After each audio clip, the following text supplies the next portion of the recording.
And then we move on to, what's it, my man? Liam Pyro? Yeah. Versus Montana Love. Yeah, Liam. I knew it was coming.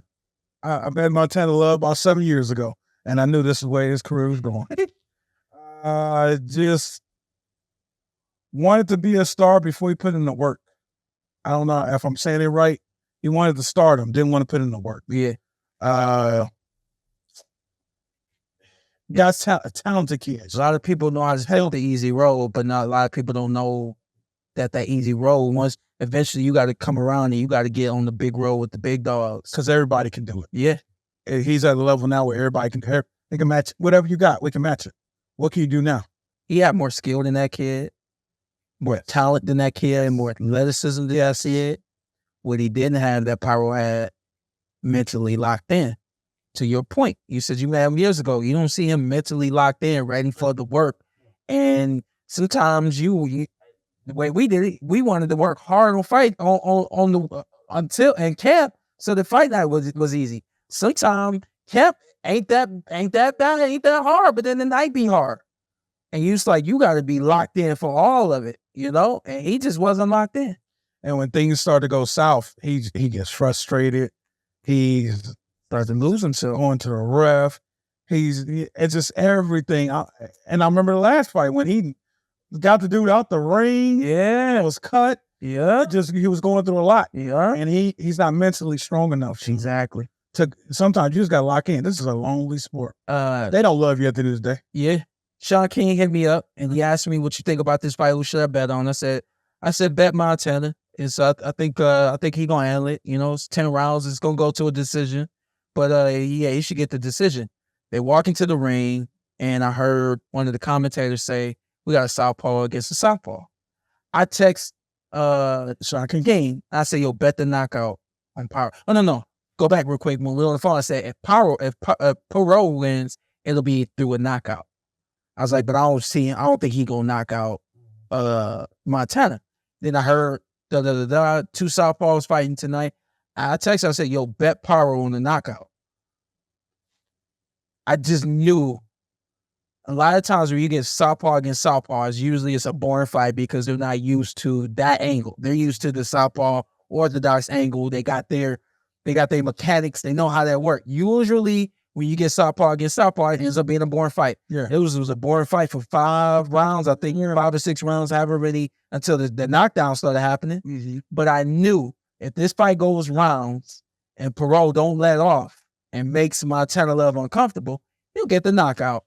And I was like, I didn't know that he was a southpaw until I heard that. And then when I did that real quick, I was like, southpaw versus southpaw, he's gonna get uncomfortable and he's gonna get knocked out. And I text Shawn, I said, "Yo, bet the knockout." That's one thing you said, he never allowed Montana to be comfortable. You never seen Montana getting this little flashy. You never got on his boxing moving. Yeah. I was waiting for him to get to that. I'm like, bro, win a boxing fight, being athletic, jab, make it boring. Yeah. Do whatever you got to do to get the victory tonight. Yeah. But it's like, I still think the stuff from the last fight still in his head. I lost. Yeah. And, obviously he's one of those guys, he care about what people think. Yeah. So I think stuff like that affected him. Yeah. But the way my man had his guard up, the dude split the guard, dropped him with the uppercut. I'm like, it was that hard? Well, here's something funny. I thought the way the fight was going, I was like, yo, this is boring. It was boring. I said, yo, I'm gonna run to the bathroom real quick, right? As soon as I get in the elevator and the elevator doors are closed, I heard, so we going down and they opened up the next door, but this wasn't my level. They closed again, went down. I ran in and used the bathroom. And I'm looking at the monitor. I said, "Oh, I can make it." I get back to the elevator. The whole way back up. He was getting dropped a lot. Yeah, it was repeatedly. Yeah, so it was 3 knockdowns. Yeah. And so I obviously I saw the replays and stuff like that, and was like, "Yo, the dude did split the guard perfectly." And Montana being lazy with its technique and got. Yeah, it was just. And there he had nothing. He was going. I mean, I was gonna say get on his bicycle, but his legs was done. Yeah, Montana didn't have nothing, man. It's just you know, it's when you see stuff like that, you always compare guys like that to obviously Adrian Broner, because we knew the standard everybody held Adrian Broner to. I always think it's two things when you don't see a fighter recover from a big knockdown. And of course, there's just not some knockdowns. Yeah, you can't get up. Yeah, It is what it. Yeah, but it is what it is. Yeah. But a lot of times, it's two things. I think number one is nature, who you are, what you're born with. If you have the ability to just, your makeup is to be able to push through when you're hurt. And then the other thing that helps you recover faster is working. When you go in the gym, your training camp and all that kind of work stuff, ethic. You will see a lot of guys that have a lot of stamina and they got great conditioning. When they get down, they go down, they get up and they're able to recover faster. When you see a fighter recover faster, you know they did their job in training camp. Yeah, that's why the training camp is so important. And it just, man, like you said, just Montana, he never recovered. Yeah. Like we with the Earl Spence big shot, you could see just that.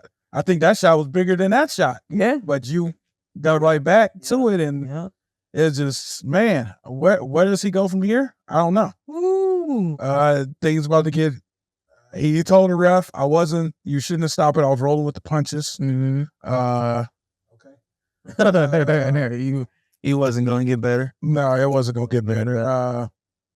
He was peaking. He is right at that contender where he's about to get a shot, but the problem is, right, you with the dogs now. And this was you really going to get tested, so it's 140 wasn't getting no better for him anyway. So, yeah, it was just Richard Edson was waiting. He didn't wait. I know Richard was looking at that one. Yeah. That was supposed to be me. Yeah, but, yeah, Montana, I mean, bro, get back in the ring. Hopefully this teaches you something. You learn from your mistake. Yeah. Some people have two-part career. Yeah. Dennis Ugas is a perfect example. Yeah. Be that, man. Yeah. Wow. Yeah. Great example right there. Great example right there.